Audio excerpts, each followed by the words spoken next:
The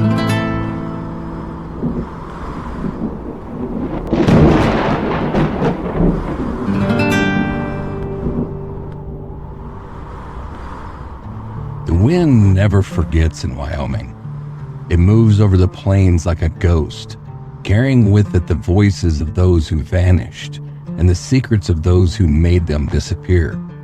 For 15 long years, Lisa Marie Kimmell's name drifted through that wind, unanswered, unanchored, unresolved. A young woman on a road trip that never reached its end. A bright light extinguished somewhere between the asphalt and the abyss. For more than a decade, detectives chased shadows, tire tracks, a witness who thought she saw a car, a rumor in a small-town bar. Each clue turned to dust under the Wyoming sun, until science, cold, clinical, and unflinching, breathed new life into a case long gone cold. It began with a semen sample, microscopic evidence collected years before DNA became the language of justice. Stored, forgotten, then rediscovered when technology finally caught up to the cruelty of the man. That sample carried a story, a name, and that name led to a man who lived not far from the very desert that had swallowed Lisa whole. His name was Wayne Eaton, a drifter, a loner, a man whose land was as barren as his soul. But before his name was whispered through law enforcement channels, he was already a legend of another kind.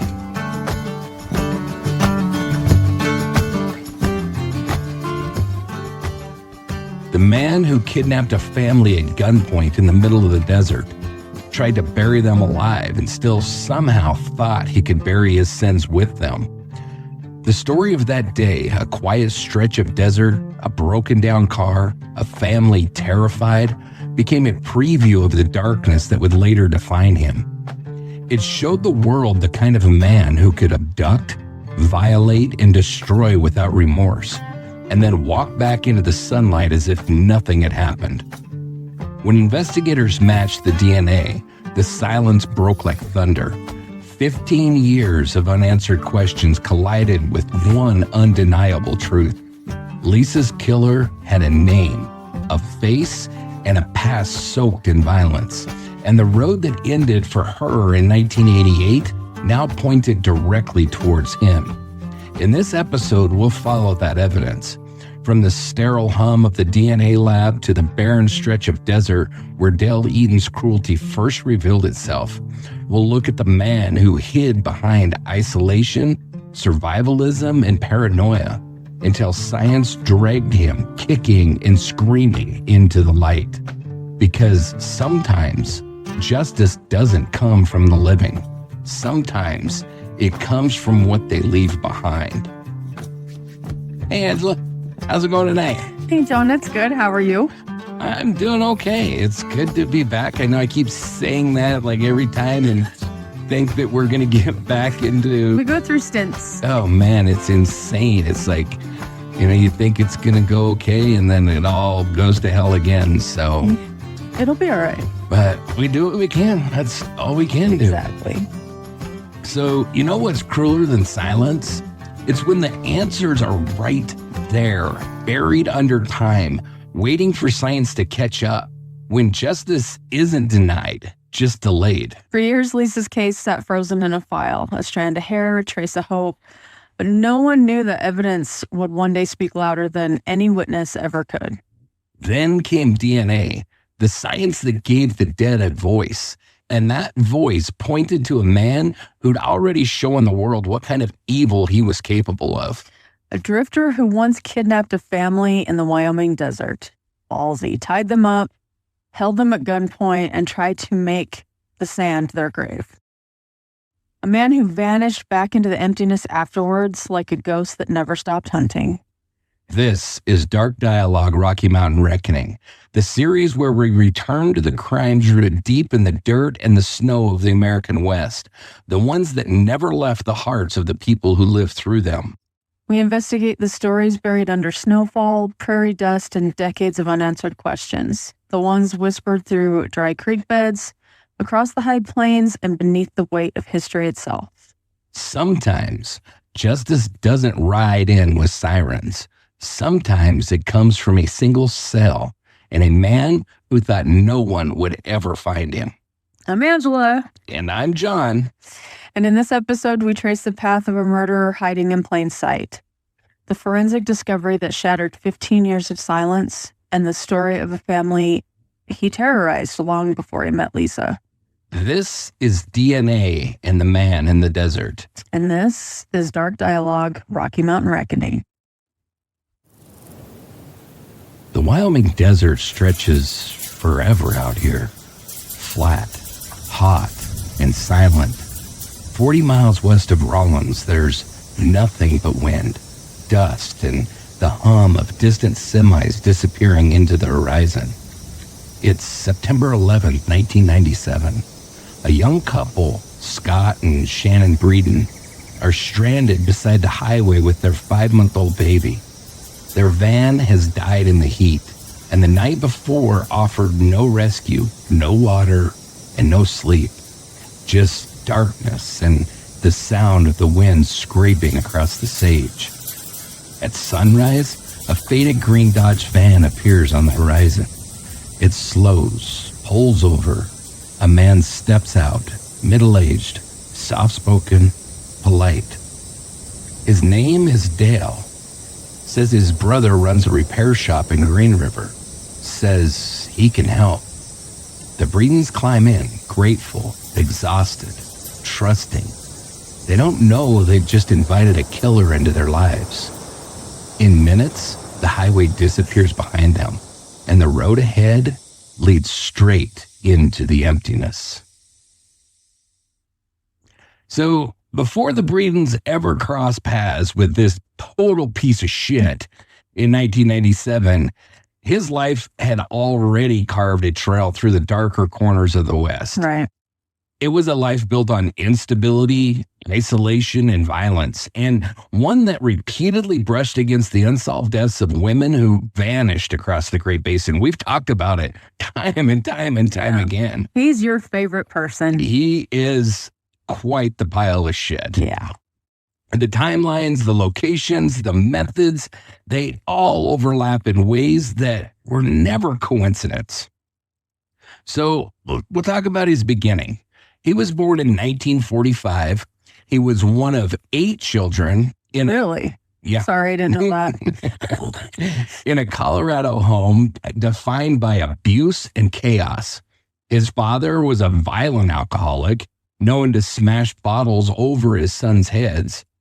His mother, struggling with schizophrenia, once set fire to their house when Dale was just 16. Oh, we love them. Oh yeah, they're quite the punch.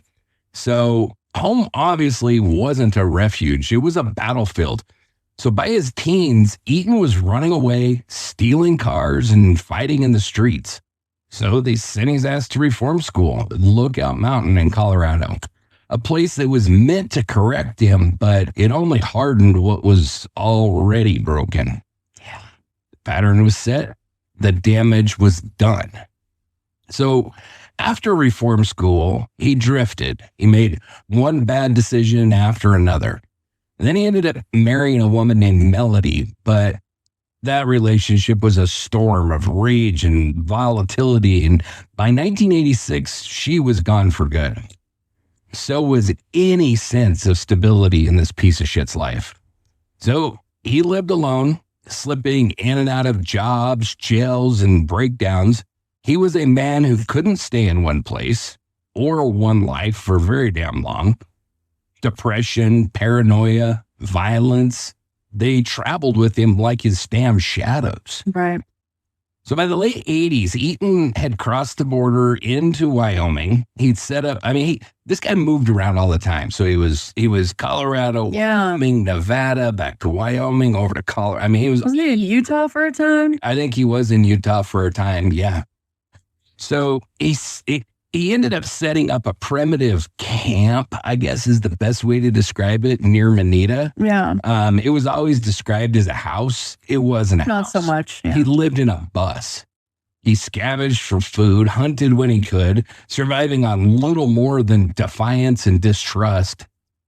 Neighbors called him strange and reclusive, the kind of man who spoke to himself and carried guns everywhere he went, which is not that unusual in Wyoming, let's be honest. True. I mean, maybe not the speaking to themselves, but Right, yeah. except for me, I speak to myself a lot. I do it all the time.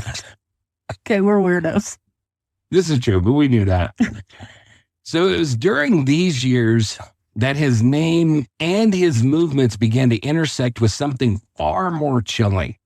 The Jane Doe murders that haunted the Great Basin through the 70s, 80s, and 90s. We've talked about many of them. We'll talk about many more.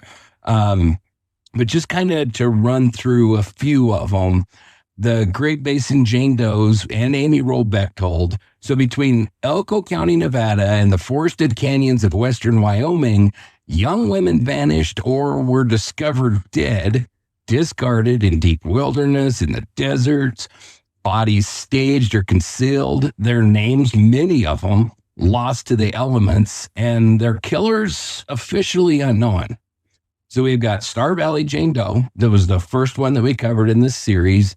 Like we discussed in that episode, she was posed nude in the sage, arms spread in a cross-like display. Well, looked to be posed.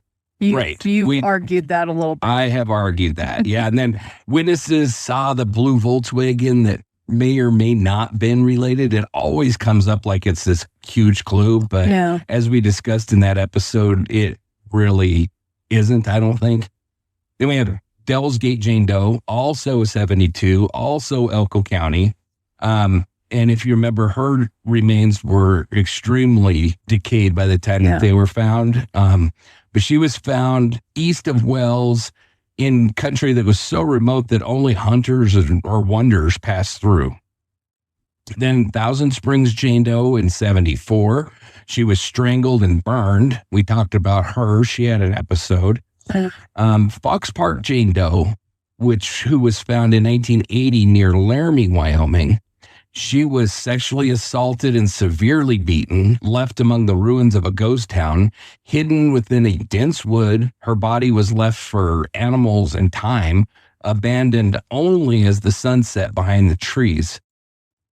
We have Janelle Johnson. She had her own episode, and she was found buried along Muskrat Creek Road outside of Shoshone, and she'd been raped and bitten with a bite mark left on her shoulder, an obvious sign of sadistic control. And Del Eaton's travels place him moving through Fremont County all the time during the time that she disappeared. We talked about that in her own episode. We have Tanya Tiskey, who we will be talking about, but she disappeared. She was from Shoshone, Wyoming, the same place that Janelle Johnson was found. Tanya's remains were found months after she vanished in Idaho, and she'd been strangled and sexually assaulted, left in an isolated wild landscape like other victims. Wildlife and weather erased much, but not all of her story. Shafter Jane Doe, who will have her own episode. She was found beaten, shot twice in the chest, and again posed nude in a cruciform pattern similar to our first Jane Doe. And forensic testing found that she'd recently lived in Afton, Wyoming, and that's a town that Eaton frequented. Tire tracks pointed to a van or a pickup, both vehicles that Eaton was known to use. And then we've got Amy Roll Bechtold. 1997, disappeared in Lander, Wyoming.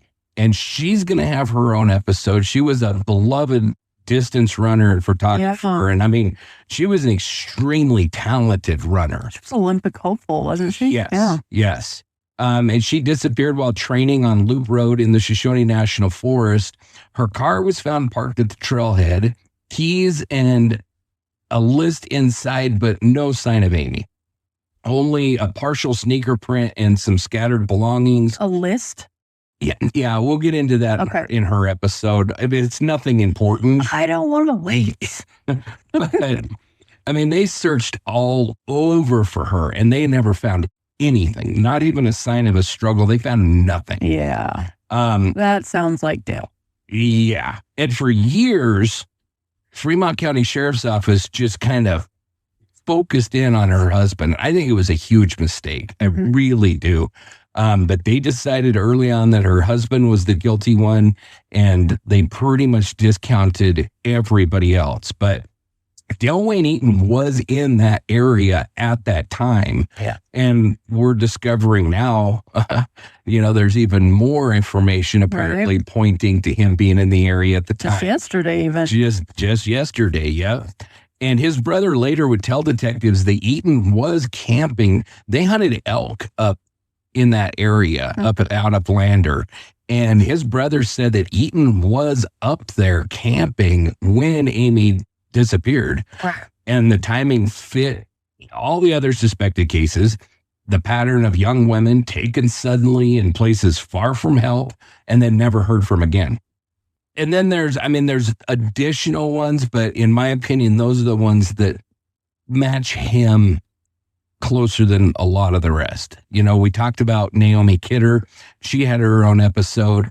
Glenda Mae Grantham, she's another possibility. Right. But I think there's some others that fit those better than this piece of shit. So, but all of these cases spread across a wild and unforgiving region bear the imprint of a solitary predator who knew how to hunt the margins, remote landscapes, isolated victims, and the patience to strike where no one else would ever bear witness. For investigators working on the Great Basin Jane Does and for the families still searching for answers, the echoes lead back again and again to this pile of shit. And the long shadow that he cast over Wyoming and Nevada's loneliest roads. So through the 70s and 80s, Eaton was always somewhere near these places. Working construction, running his welding truck, traveling around for odd jobs, vanishing sometimes for months. Yeah.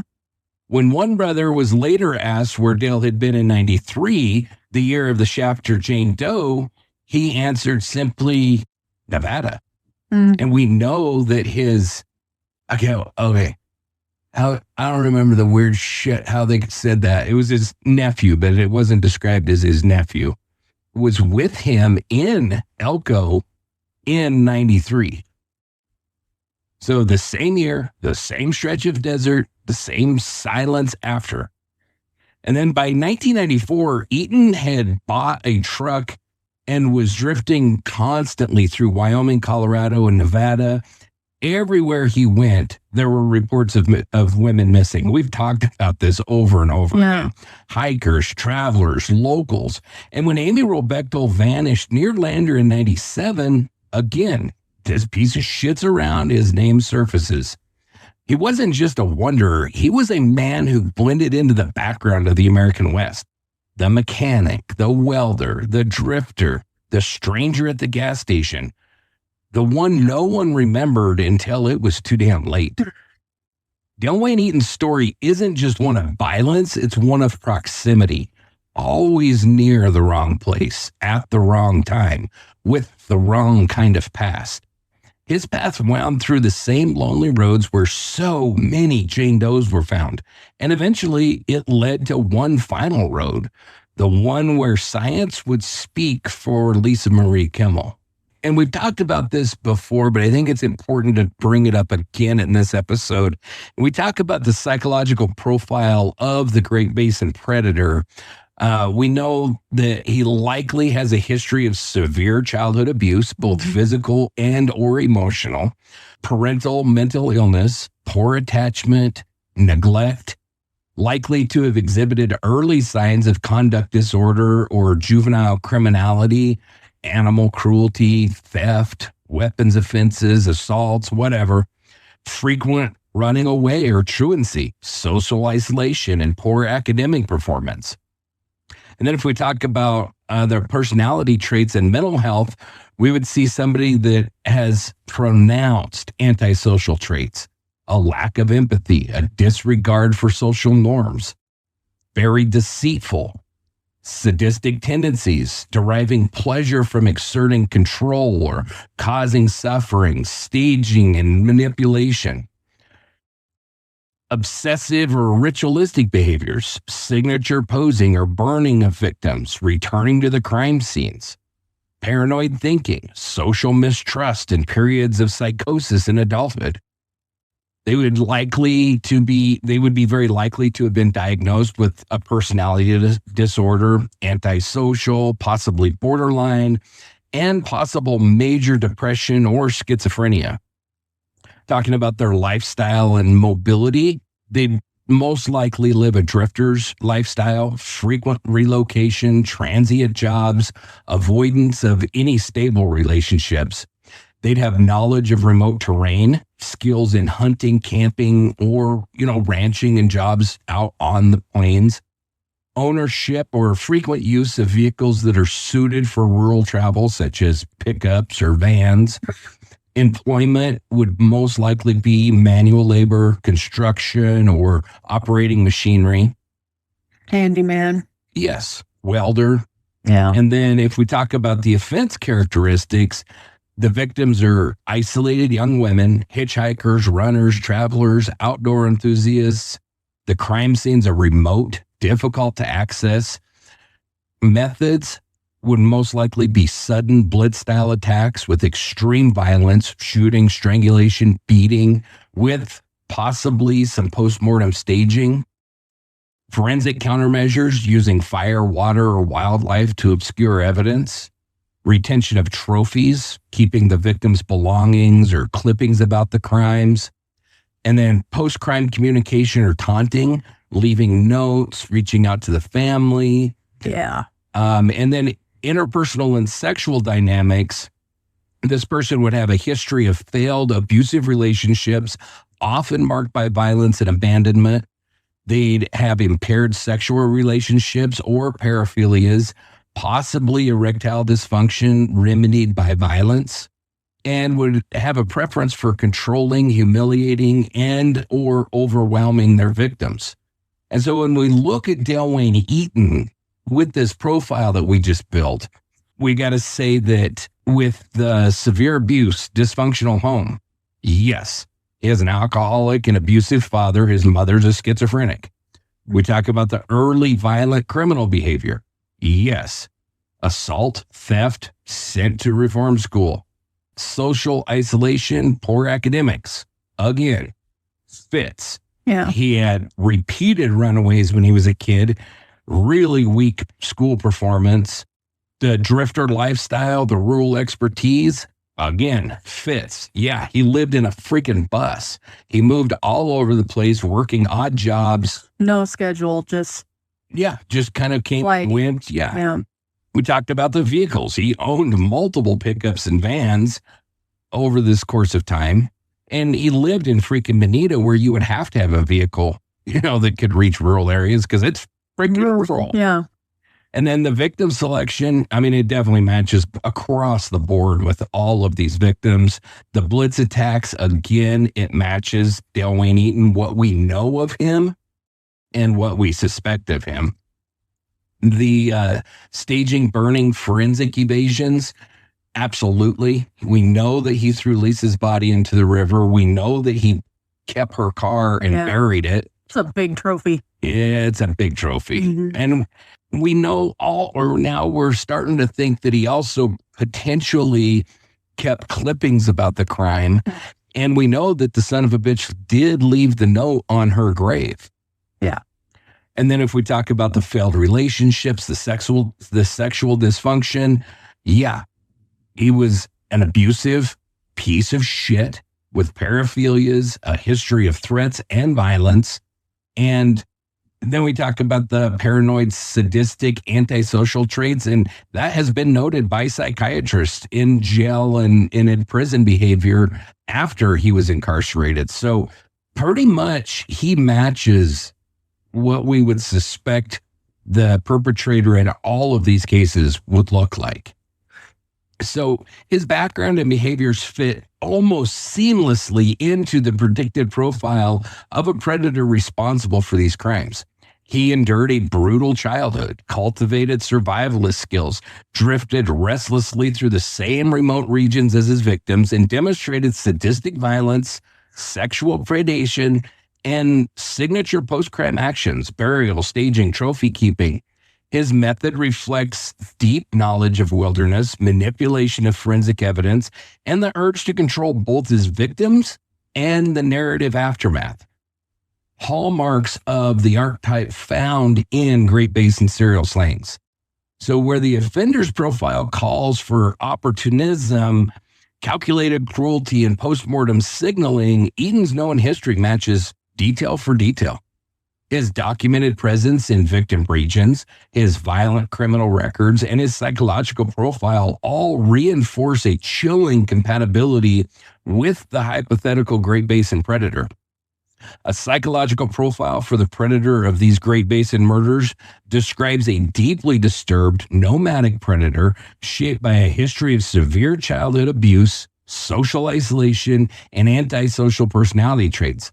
The offender likely had poor impulse control, enjoyed exerting domination and control over victims, and demonstrated sadistic tendencies not only through sexual violence, but also in possibly ritualistic staging, the use of fire to destroy evidence, and the choice of isolated disposal sites known only to locals or lifelong drifters familiar with the area. So this person's criminal behavior shows a progression: early violence and property crime, followed by growing confidence in remote abductions and extreme cruelty, often targeting vulnerable women alone in desolate places, the use of vehicles like pickups and vans, knowledge of rural terrain, and a pattern of trophy taking or revisiting the scene, leaving notes on the grave. All of those reveal a highly mobile and obsessive nature. Failed relationships, erratic work history, and social withdrawal deepen the portrait of a sexual sadist fueled by anger, abandonment, and opportunity. Wayne Eaton's life and crimes mirror this profile with striking congruence. His upbringing was violent and chaotic, with episodes of physical abuse and maternal mental illness. He spent his boyhood running from home and authority, ending up in institutional care. As an adult, Eaton drifted through Wyoming and Nevada and Colorado, taking odd jobs and living in remote makeshift shelters. He owned and drove the exact types of vehicles seen at or near some of the disposal sites. Evidence shows that he committed sexual assaults, practiced elaborate concealment, staged victims post-mortem, collected trophies, and left haunting notes. Eaton's interpersonal life was marked by failed marriages and a documented history of threats and violence, while psychiatrists found him to be antisocial, paranoid, and prone to psychotic breaks. So in short, Eaton fits this archetype of the Great Basin predator in nearly every dimension: childhood trauma, drifting lifestyle, forensic sophistication, signature violence, victim selection, sexual sadism, compulsive trophy taking, and post-crime attention seeking. His known behaviors and alleged presence at multiple crime scenes build a chilling narrative that aligns precisely with the psychological profile shaped by decades of unsolved wilderness killings. It's Thursday, September 11th, 1997. A family of three, Scott and Shannon Breeden, their 5-month-old baby Cody, are driving west across the country when their van breaks down in the middle of Wyoming. They were traveling from Michigan to Washington State, but somewhere along Interstate 80, about 40 miles west of Rawlins, their vehicle overheated and died. There's nothing around them but flat, barren desert. No landmarks, no houses, just wind and sand stretching all the way to the horizon. They spent the night stranded in that van. By morning, they'd been there almost 12 hours. The heat was unbearable. Their water nearly gone. A handful of cars had passed by, but no one stopped. They were exhausted, anxious, and desperate for help. Then, in the pale light of morning, a faded green Dodge van appeared on the horizon. It slowed, pulled over, and out stepped a middle-aged man. His name was Wayne Eaton. He seemed polite, quiet even. He told them that he was headed toward Green River and that his brother ran a repair shop that might be able to fix their van. It sounded like a blessing, and they accepted the hitch. Shannon noticed strange things right away. Eaton was mumbling to himself under his breath, constantly sipping from a thermos of coffee. He spoke little but fidgeted often, glancing toward the road and the mirrors. Shannon couldn't shake a sense of unease. She later said that she thought he looked like a serial killer, but immediately felt guilty for judging a man who, at the time, appeared to be helping her family. They drove west for a while, talking very little, when Eaton suddenly veered off the interstate at a narrow service road, an unmarked dirt exit meant for highway maintenance crews. He told them that he had to pull over to relieve himself. Given the amount of coffee that he'd been drinking, it made sense. Scott decided to get out too. The desert was silent except for the wind. Within minutes, both men were back at the van. That's when Eaton turned to Shannon with another unusual request.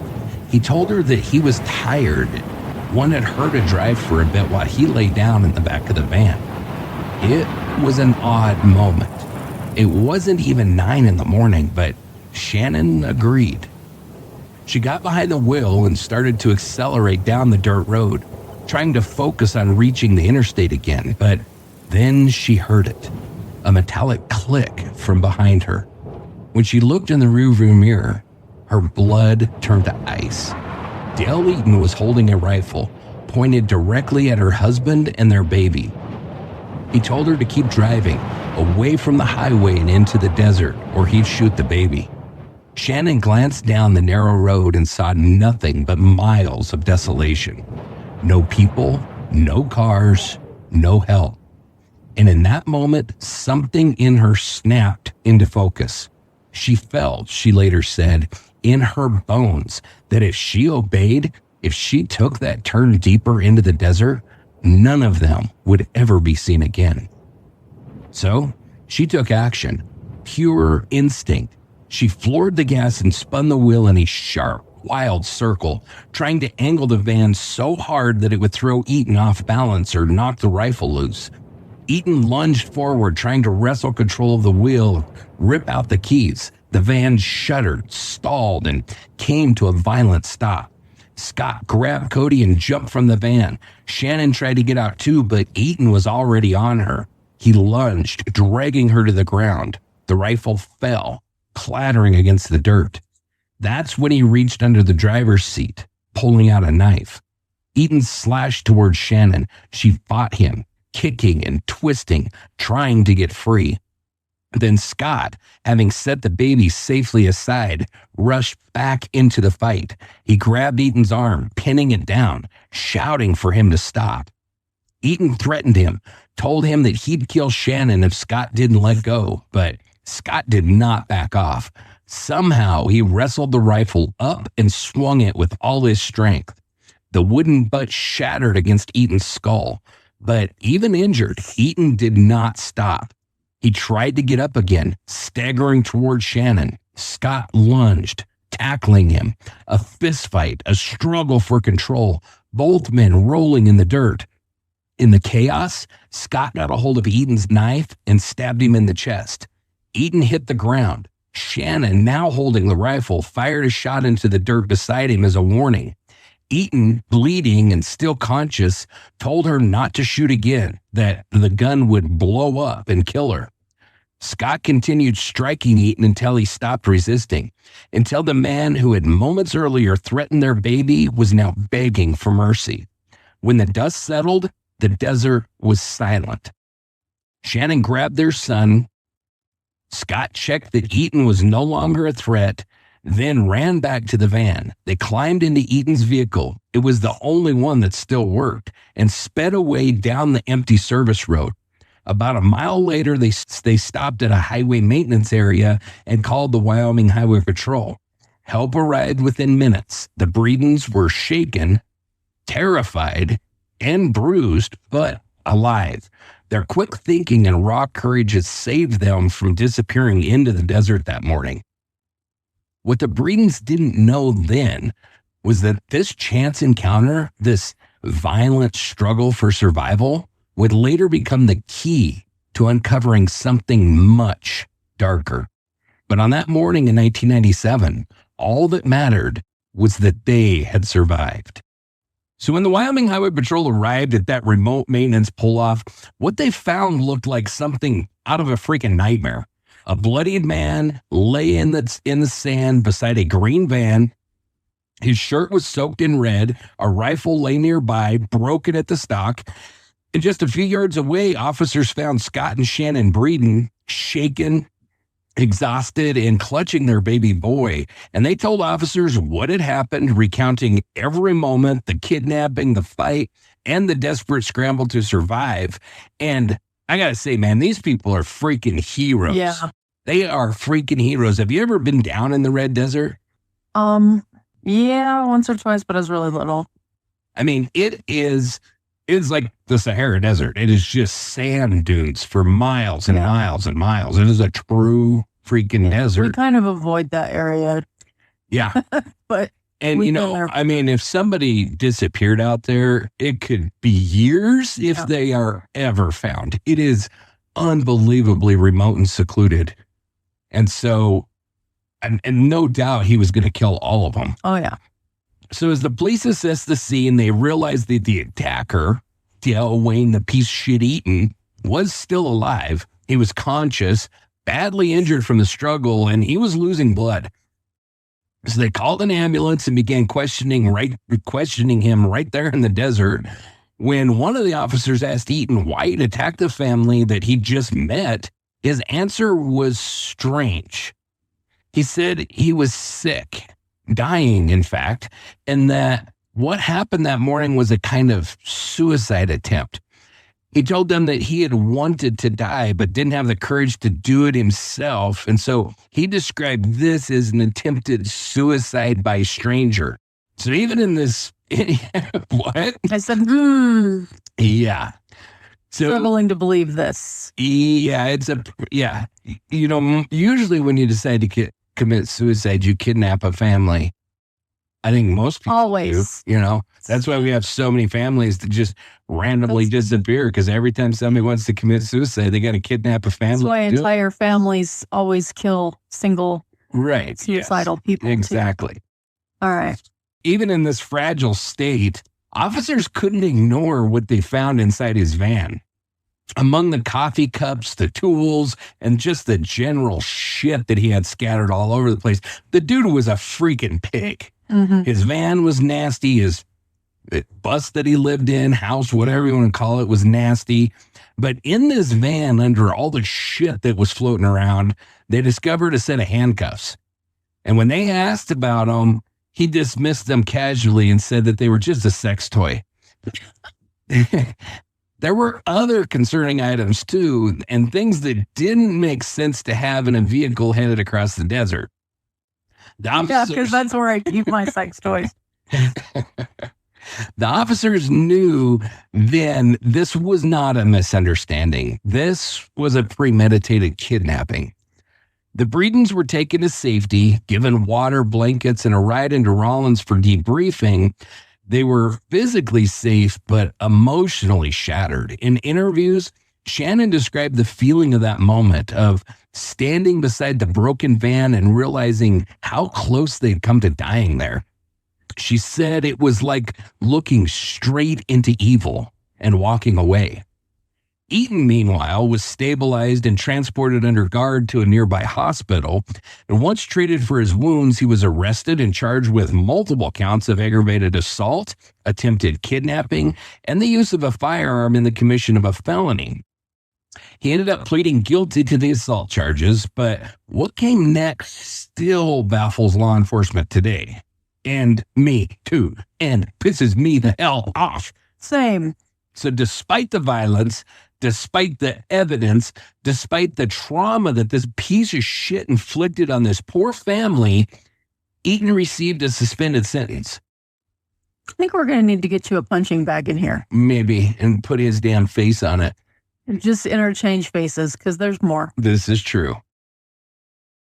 So he gets this suspended sentence. He was sentenced to 2 to 5 years. He was ordered to spend up to a year at a pre-release center, essentially a halfway house that was designed for inmate rehabilitation. It seemed unbelievably light, considering what happened out there in the desert and what would have happened if that family wouldn't have fought back. But at the time, it was treated as a near tragedy that had ended without death. A family had fought back and they'd survived. No one knew yet what Eaton was truly capable of or how dark his past really was, but it blows my mind that they didn't. I mean, for a man, a sick son of a bitch like this asshole, to grab a lone woman on the side of a road, that's really bad and bold. Yeah. To kidnap a family, a man and a woman.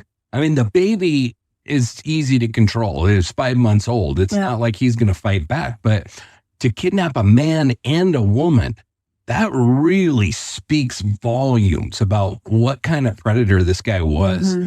And to me, is proof positive that he had done this shit before. This was not a one-off thing. Yeah.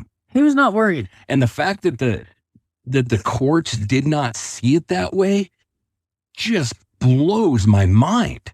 I mean, just freaking blows my mind. So after the Breeden family kidnapping in September of 97, Eaton was arrested, like I said, assigned to the pre-release center as part of his suspended sentence. But instead of serving out his time, this piece of shit took off. Of course he did. After only a couple months, he left the facility and disappeared with his van. Law enforcement quickly issued a warrant and listed Eaton as a fugitive. He vanished into the vast and rugged terrain of Wyoming, which we know is extremely vast, remote, and rugged. And this began a period of several months on the run. So during this time, authorities had no idea of his exact location. Eaton's background as a drifter and his familiarity with isolated areas made tracking him exceptionally difficult. But it was during this fugitive period in the late summer of 1997 that Amy Roll-Bechtel went missing near Lander, Wyoming. Like we said, she was a runner who disappeared while training in the Shoshone National Forest on July 24th, 1997. So years later, after Eaton became known for his crimes of violence and predatory behavior against strangers in wilderness areas, some investigators speculated that he could be connected to Amy's disappearance due to the circumstantial overlaps. He was camping in the region, and his criminal methods matched the sudden, opportunistic violence demonstrated in the Breeden and the Kimmell cases. However, there's never been any definitive evidence that have ever linked him to her case. And like we said earlier, she's still missing. She's never been found. So Eaton's time as a fugitive ended 3 months after his escape when he was discovered camping deep in the Shoshone National Forest near Dubois, Wyoming. Authorities found him living out of his van with a cache of survival gear and a firearm in his possession, which is very important because it was a direct violation of the terms of his probation. Right. He is a convicted felon who is now in possession of a firearm. So upon arrest, Eaton was charged with that, and this federal weapons violation led to his transfer out of Wyoming, thank God, because we just turned a son of a bitch loose, essentially. Right. What was wrong with us? A lot. I mean, there's a shit ton wrong with the Wyoming judicial system then and now. Don't get him started. So, but because of this weapons violation, like I said, it's very important. He was transferred to federal custody and sent to federal prison in Colorado. So after he was apprehended, he was incarcerated in the Inglewood Federal Prison in Littleton, Colorado. And prison records indicate that he was involved in the death of his cellmate in 2001 there. The relationship between Eaton and his cellmate had been contentious for some time, marked by frequent disputes and an escalating tension. And so one night, a violent altercation erupted inside their cell, resulting in the cellmate's death from stabbing and severe blunt force trauma.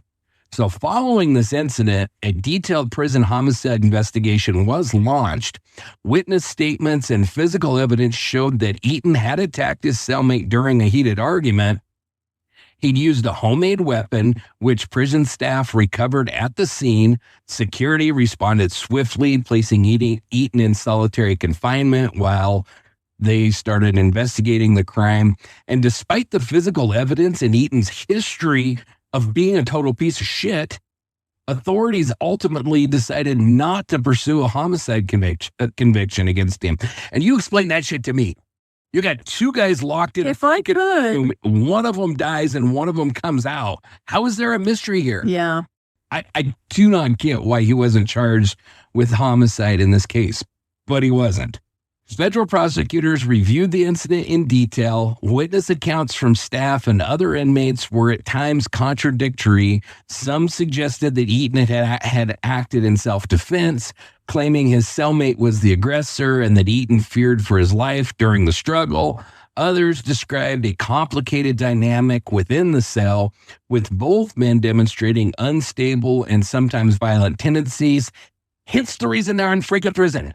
Additionally, Eaton's rapidly deteriorating mental health became a factor in the decision not to press homicide charges. Psychological evaluations characterized him as suffering from severe paranoia, delusions, and episodic psychosis, reducing his capacity to premeditate or to fully understand the consequences of his actions. Investigators and prosecutors concluded that, given the ambiguous nature of the physical evidence, the conflicting testimonies, and Eaton's diminished mental state, the case would not lead to a reliable conviction. And they opted to treat the matter through prison disciplinary channels instead of the criminal court. I struggle to get my mind wrapped around this one. I mean, Yeah. you know, to use as the excuse that he's a criminal, which is essentially what they're saying. He's a freaking psychotic criminal. Therefore, we cannot charge him with being a crime. It's ludicrous to me. It's absolutely ludicrous to me. And it's ludicrous to me that you can have a guy that's in prison that all of a sudden becomes unable, that becomes legally insane.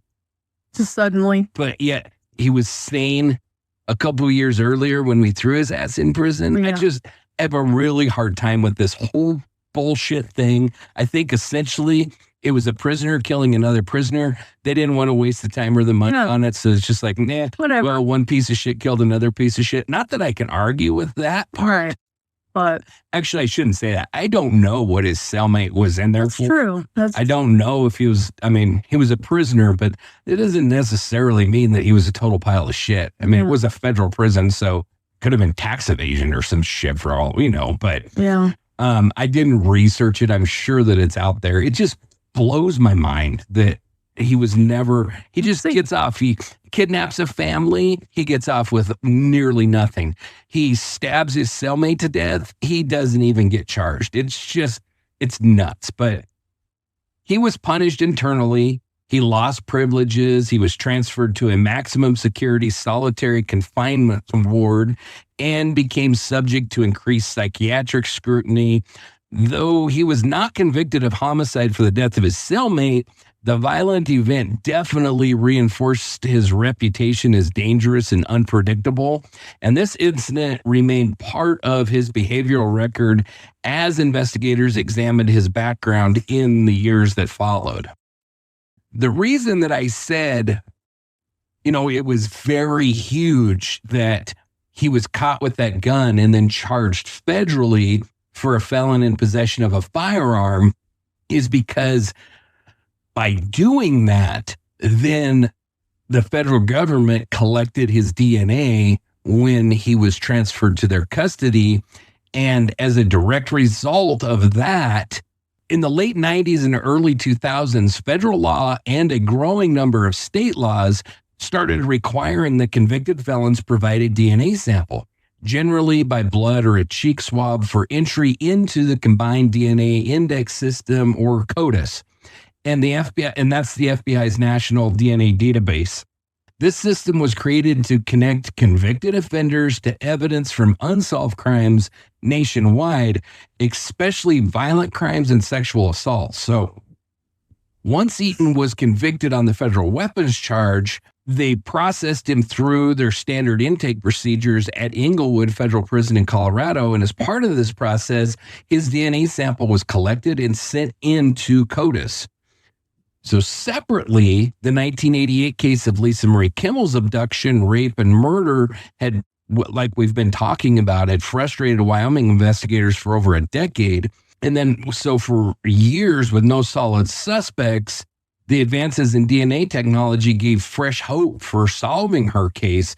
And in the late 90s, forensic experts in Wyoming, in the Wyoming State Crime Lab, re-examined the preserved biological evidence from Kimmell's rape kit and used newly available PCR-based analysis, and were able to extract a DNA profile from that evidence, and they uploaded it into CODIS as an unidentified forensic profile. So for years, that profile sat in the system unmatched. But then in 2002, after Eaton's DNA was entered into CODIS, the system triggered a hit. Eaton's profile matched the DNA that was collected from Lisa Marie Kimmell's rape kit, and this revelation immediately alerted state and federal authorities. So the DNA match made Eaton the clear prime suspect in Lisa's cold case, and once authorities had his identity, they re-examined his timelines, his travel routes, evidence, and questioned area witnesses like his neighbors and stuff. And further forensic examination linked him not only by DNA, but also by circumstantial evidence. Eventually, Lisa's car would be found buried on his property, which would provide another physical connection to her crime. So this series of procedural steps, federal conviction, standardized DNA sampling, the database hit, and subsequent investigations transformed Eaton from a convict serving time for weapons possession to the main suspect in a notorious Wyoming murder, and eventually to a convicted murderer on the strength of the unassailable forensic evidence. For 15 years, Lisa Marie Kimmell's case sat in silence. Evidence preserved, samples cataloged. A single vial of biological material kept sealed inside a refrigerated drawer, waiting for technology that didn't yet exist. By the late 1990s, the world had changed. Computers were now doing what detectives couldn't, comparing unseen traces of humanity across thousands of cases. CODIS, the combined DNA index system, became the digital meeting place for the dead and for their killers. And in a quiet corner of the Wyoming State Crime Lab, a technician uploaded the genetic profile of an unknown man, the one left behind in Lisa's rape kit, an entry without a name, a ghost in the code. For years, it sat unmatched. No alerts, no movement, just a line of data frozen in time, waiting for the right criminal to cross its path. Then came Wayne Eaton. After his arrest and federal conviction, Eaton's DNA was collected like every other inmate's, a sterile swab, sealed in a plastic vial, logged into a system that he never understood. That sample was sent off, coded, and fed into CODIS. What came next, no one could have predicted. Because buried in the endless noise of the database, the system finally spoke. And for the first time since 1988, Lisa's name had an answer. So, like we said, by the late 90s, they had isolated this DNA profile. They uploaded it into CODIS. And then when that hit came, I mean, it was freaking huge. So the CODIS team confirmed, and this is just the way that it works. So it comes back and it says, okay, we've got a match. The computer says we've got a match, but Right. they don't just go on that. As soon as they do that, and I'm sure I'm not saying anything everybody doesn't know, but they go back and they retest everything to make sure that it's a solid match. It's not some computer glitch or some bullshit like that. So they confirm that match through independent side-by-side laboratory analysis. So they took additional DNA samples from Eaton. They've got a search warrant to collect his DNA again, which they did in prison. And then they tested that again to the DNA evidence that was found at the scene. And it proved again, it was this piece of shit. So the investigative team immediately began reviewing his criminal record, looking at his movements, his property history, any connections that he could have had to Lisa. And a task force was assembled to pursue this new lead. Investigators obtained warrants to search Eaton's former property in Manita. And we'll be talking about this in a lot more detail in the next episode. But as a result of that search warrant, they discovered Lisa's missing Honda CRX buried in a pit on his land, which, I mean, it just sealed this all up in a nice little bow, And so once the match was definitively confirmed, prosecution teams initiated grand jury proceedings. Lisa's family was finally notified of the breakthrough and invited to meet with investigators to review the mountain of new evidence, including the shock of the discovery of Lisa's car after 14 freaking years. The case then transitioned rapidly from a cold case with only circumstantial evidence to a full-on homicide investigation with irrefutable forensic proof, which tied piece of shit to the crime. Mm-hmm. So this DNA match was foundational. Not only did it solve Lisa's case, but it provided the legal leverage that they needed to pursue the highest penalties. Eventually, these would lead to Eaton's indictment for kidnapping, rape, and murder. They're holding it very close to the vest because I cannot find the name of the person he killed in jail. You couldn't either. Because all I ever could find it referred to as an inmate. That's all I ever cannot find it. Just kind of a quick run through of the timeline. The DNA match happened in July of 2002. And then by late July of the same year, they were focusing in on his property. And on July 29th, they bring it was a freaking junkyard. It really was a junkyard that he was living in. But on July 29th, a search team began to excavate the property. And then on the following day, July 30th, is when they found her car, still displaying the Little Miss license plates. So August of 2002, through early 2003, they started building their case against this piece of shit. They're compiling all their physical evidence.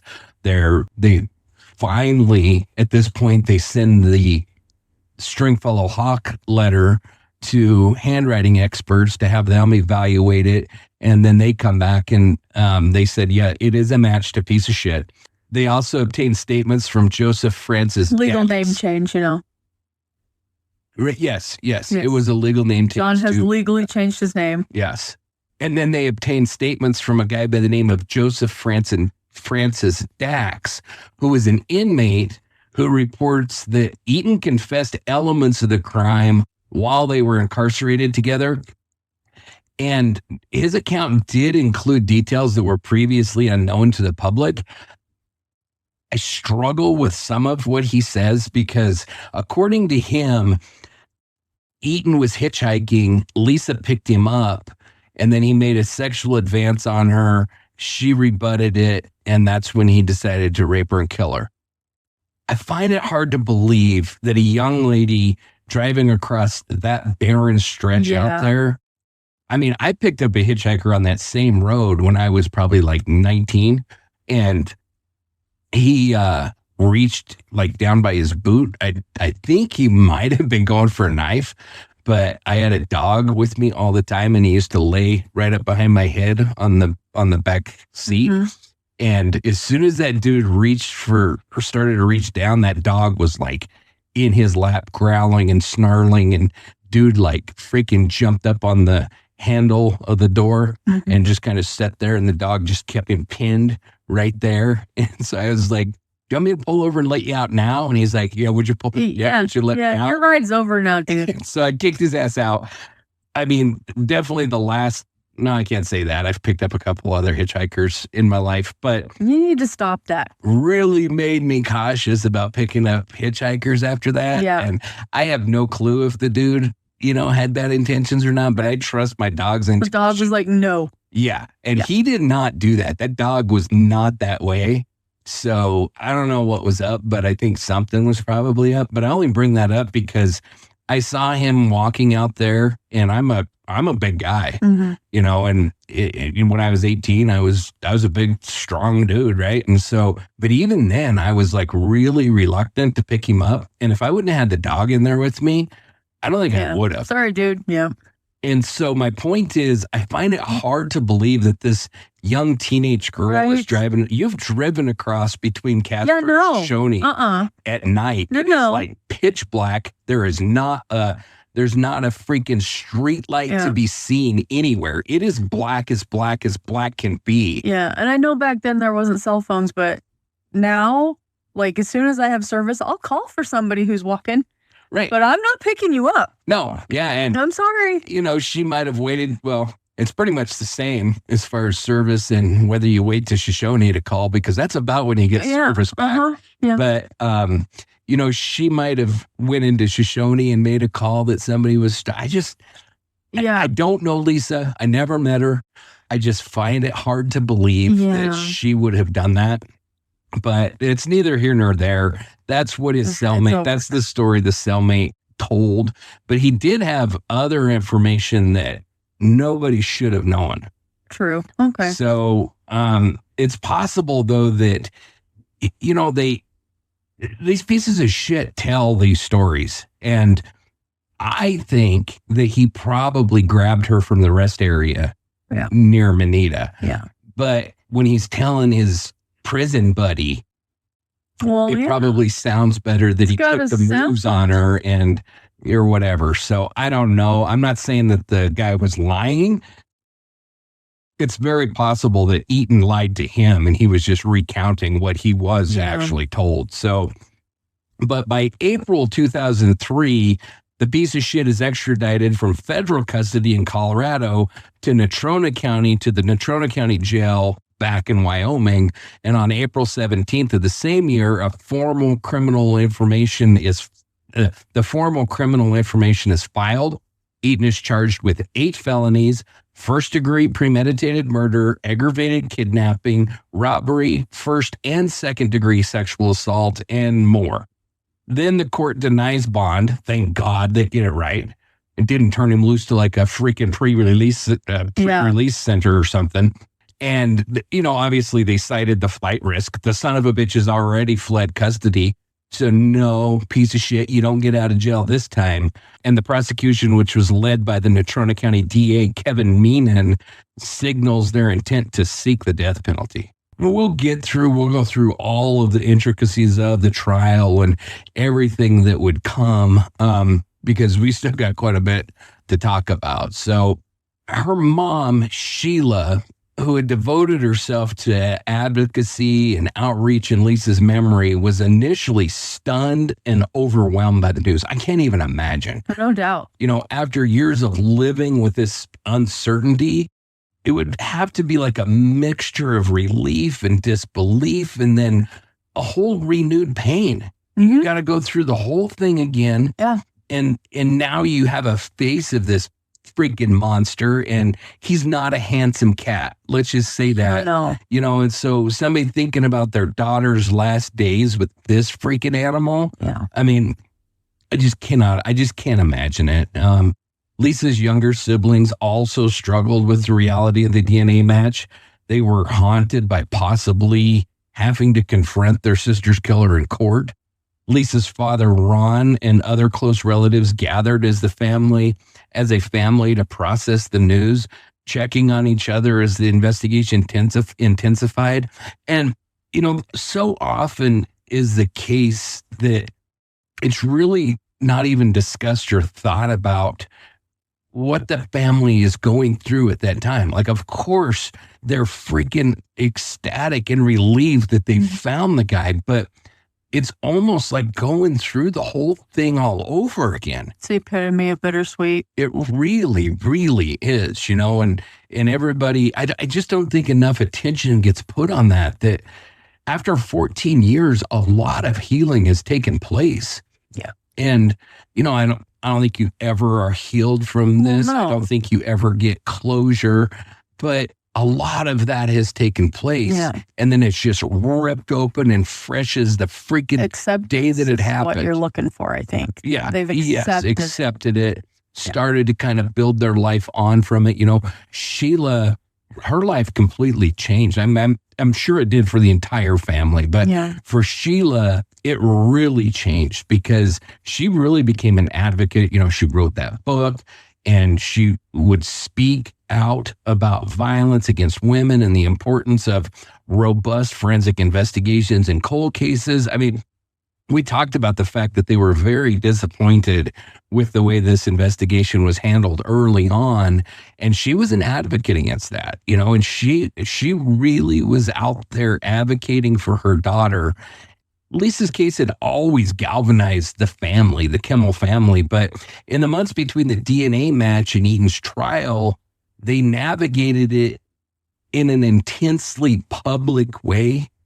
And maybe because we've talked about her case was huge. It was on every news station. It was on every paper. It was on Unsolved Mysteries. It was a big, big national case. Yeah. And so as soon as the DNA match hit, here come the freaking reporters wanting all the interviews and all of that kind of stuff. And Sheila would later say that, quote, "We were overwhelmed.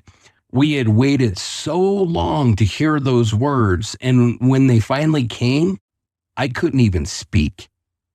Finally, there were answers, but it was also the beginning of something new, facing the man that took our Lisa and letting the world know exactly what he did," end quote. So, I mean, that just really, and then the shit that came out in court, that now they knew where she was kept and tortured and the evil shit that he did. I mean, it's unbelievable to even think about. It really is. It's just so tragic and so sad. My heart just goes out to these people. Even today, they're still suffering from this, of course, just like everybody that loses a child, but especially in such a violent and awful way. Yeah. Despicable. To say the least, yes.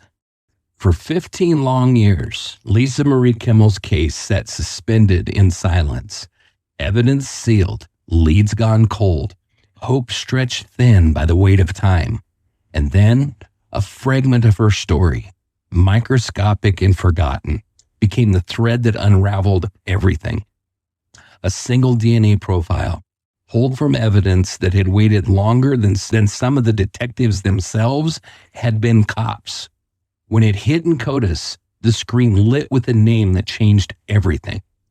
Wayne Eaton, the man who nearly killed a family in the Wyoming desert, the man who believed isolation could hide the truth forever, the man whose crimes finally collided with science. That match was a spark. It transformed years of rumor and grief into fact. Lisa's killer had a name, a history, and a record soaked in violence. The Wyoming State Crime Lab had done what time could not. They gave Lisa back her truth. And from that moment forward, the walls around Eaton's secrets began to crack. Investigators retraced his path from Anita to Rollins, from Elko to Lander, and everywhere he'd ever lived or drifted, there were whispers of missing women, stories of tempers and unexplained disappearances. Each step they took exposed another layer of his deception, a man who wore loneliness like a camouflage. But the most haunting echo of Eaton's violence wasn't found in Lisa's case file. It was still living in the memories of the Breeden family, who had met him face to face a decade after Lisa had vanished.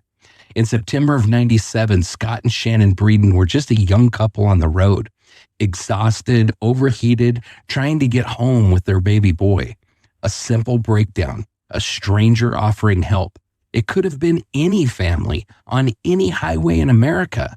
But that moment, that single choice to trust a quiet man in a faded green van, nearly ended 3 lives. Eaton had done what predators always do, hid his intent behind ordinary kindness. He used his calm voice, his polite tone, his practiced helplessness to lower their guard. And in seconds, that illusion shattered into terror. When he pulled the rifle, when he turned the quiet of the desert into a prison of fear, the Breedens had every reason not to survive. But they did, not because he showed mercy, but because they refused to die. Because Scott fought back, because Shannon trusted her instincts, because courage isn't the absence of fear. It's the decision to move anyway, even when you know it might be the last thing you ever do. Their quick thinking and raw willpower not only saved their child, it exposed the monster who'd been hiding in plain sight. If they hadn't fought back, Dale Eaton's name might have never entered the system. His DNA might never have been taken, and Lisa's case might still be sitting in a cold drawer in the Wyoming State Crime Lab, silent, unsolved, unfinished. The Breedens didn't just survive that morning in the desert, they changed the trajectory of justice. Their survival became the key that unlocks someone else's truth. And that's the thing about stories like this. The connections are often invisible until time forces them into view. A young woman in 1988, a young family in 1997, both caught in the same orbit of evil, both defining what it means to fight for life, even when death is already reaching out its hand. The Breeden survival reminds us how thin the line can be between tragedy and triumph, how easily one more name could have been added to the list of souls in the Wyoming desert, and how sometimes survival itself becomes an act of justice. For Lisa's family, the DNA match brought heartbreak and relief in equal measure. It confirmed what they'd feared all along, that she didn't just vanish, she was taken. But it also gave them one thing that they'd been denied for 15 years, the truth. The truth would soon lead investigators to Eaton's property, to the patch of land where he'd lived alone, surrounded by junk and secrets. There, under a sheet of dirt and rusting metal, the desert was still holding Lisa's last chapter. And when the ground finally gave it up, there would be no more hiding, no more theories, no more doubt. This is where the silence began to end. And in the next episode, we'll follow the people who dug through the layers of earth and horror to find what Eaton thought he'd buried forever, the final piece of the puzzle that brought Lisa Marie Kimmell home. The silence that followed Lisa's death lasted for years. Too many nights where her name was whispered into the dark without an answer. Too many birthdays marked by what ifs instead of candles. And yet, somewhere in that quiet, the truth was waiting, preserved in a single strand of DNA. When the scientists finally matched that code to a name, it was as if Lisa herself had found a way to speak. No courtroom could silence her. No buried car or vanished evidence could erase her. Her voice, carried not in sound but in science, reached across 15 years to say what the living could not. I was here. I mattered. And this is who did it. That moment was more than a match at a database. It was justice coming back from the dead. It was proof that the smallest fragment of a person can carry more power than the lies that tried to bury them. For her family, it meant that the ache finally had a name. For her mother, Sheila, it meant that all those sleepless nights, all those phone calls, all those prayers whispered into a world that never seemed to answer had finally been heard. For Lisa, it meant she was no longer a mystery. She was once again Lisa, the daughter, the friend, the bright young woman whose story was stolen but never lost. And woven through that truth was another story, a reminder of how close the world came to repeating itself. In 1997, when the Breedens family broke down in the desert and accepted a ride from a man they didn't know, fate circled back to the same darkness. Wayne Eaton, the same man who had taken Lisa's life 9 years before. Only this time, the ending was different. Scott and Shannon Breeden fought back. They saved themselves, their baby, and unknowingly the path to Lisa's justice. Because when Eaton went to prison for the attack, his DNA was taken, and Lisa's name finally found its answer. Survival and justice, two threads of the same fragile fabric. The Breedens lived because they refused to die. Lisa's case was solved because she refused to be forgotten. That is the paradox of tragedy. Sometimes the living and the lost share the same story. One becomes the voice for the other. One survives so that the other can finally rest. Lisa's legacy is not the violence that took her. It's the truth that found her. It's the family that carried her memory when the world went quiet. It's the courage of strangers who crossed paths with the same evil and lived to make sure that it could never hide again.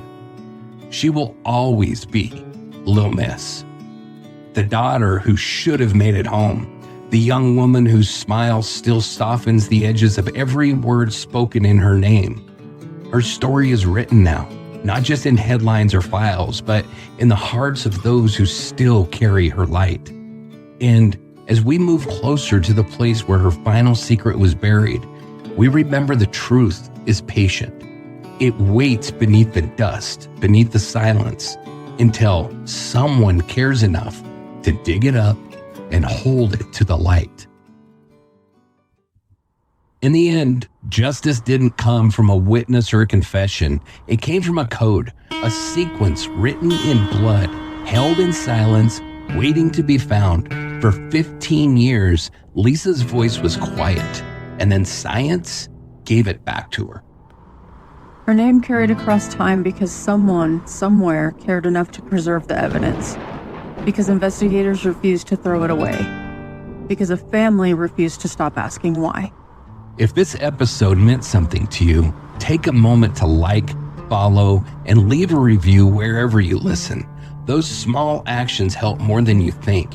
They keep these stories in the light. You can also share this episode and join us at darkdialogue.com, where you'll find case files, photos, and updates from across the Mountain West. There you can be part of the Dark Dialogue Collective, a volunteer network committed to research, advocacy, and remembrance. You can support the work directly through Patreon or make a one-time contribution on Ko-fi. Every dollar funds the field work, records requests, and long nights it takes to tell these stories right. Subscribe to our Substack at darkdialoguecrime.substack.com for transcripts, behind-the-scenes notes, and deeper investigative context from the team. And for real-time discussion, join our Discord community. You'll find the link in our website. If you've got a story tip, a case connection, or just want to reach out, email us at info@darkdialogue.com. We read every message, and we never forget the names that we cover here.